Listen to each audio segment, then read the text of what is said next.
Witajcie! W dzisiejszym odcinku opowiemy Wam o potwornej tajemnicy jeziora Lagarfjord. Oglądajcie film do końca i pamiętajcie o pozostawieniu subskrypcji. To bardzo ważne dla rozwoju naszego kanału.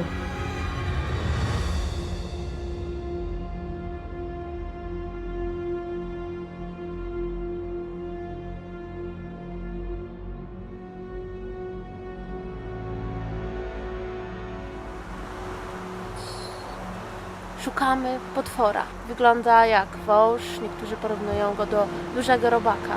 Może się nam dzisiaj poszczęści. Jezioro Lagarfjord, znane również pod nazwą Logurin, położone jest we wschodniej Islandii, w pobliżu Eystadir. Swój szary, nieprzejrzysty kolor zawdzięcza temu, iż zasilane jest wodą pochodzącą z lodowca. To wąskie jezioro, otoczone przez góry oraz sąsiadujące z największym islandzkim kompleksem leśnym, jest od wieków ściśle związane z miejscowym folklorem. Jak głosi legenda, w jego głębinach mieszka potwór Lagarfjordsormurin, czyli wielki robak.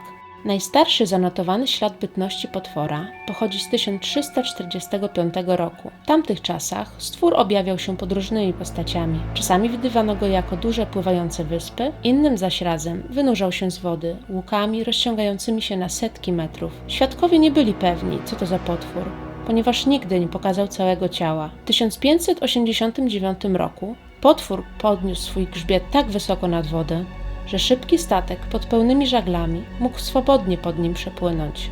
Gigantyczne ciało, uderzając z powrotem w wodę, wywołało potężne trzęsienie ziemi, które zniszczyło kilka pobliskich gospodarstw. Właściciele zmuszeni byli je porzucić i od tamtej pory nikt tam ponownie nie zamieszkał. W XVII wieku często obserwowano aktywność potwora. Pojawiał się jako garby, wysepki, a czasami ponownie wynurzał swe ciało, powodując kolejne trzęsienia. Takie obserwacje były uważane za zły omen, zwiastujący nadchodzące nieszczęścia i klęski.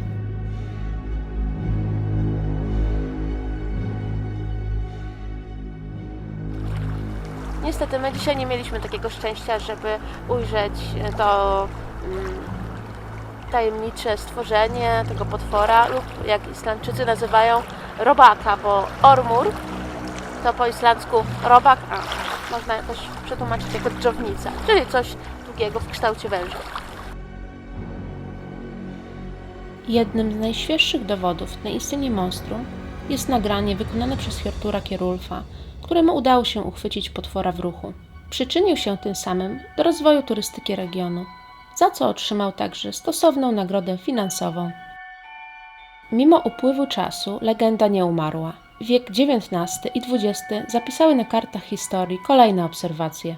Wraz z rozwojem technologicznym można było w różny sposób uwiecznić dowody bytności tego mitycznego stworzenia. Filmy i zdjęcia ukazujące bestię poddawane są analizie i często eksperci opisują je jako formy tworzone przez lód, wiatr lub pływające kłody. Nie wszystkie jednak można jasno zakwalifikować. Dlatego uważa się, że potwór jest nie tylko wielowieczną legendą. Jezioro Lagarfjord zwiodło oczy niejednego obserwatora. W taki wieczny dzień jak dzisiaj fale układają się w podłużne kształty i mogłoby się wydawać, że to jest właśnie ten potwór. Ale w każdym micie, w każdej historii jest ziarenko prawdy, więc na pewno coś w tej wodzie grasuje. Musicie przyjechać, rzucić okiem, posiedzieć, popatrzeć i cierpliwie czekać. Może Wam się poszczęści. Do zobaczenia, pa!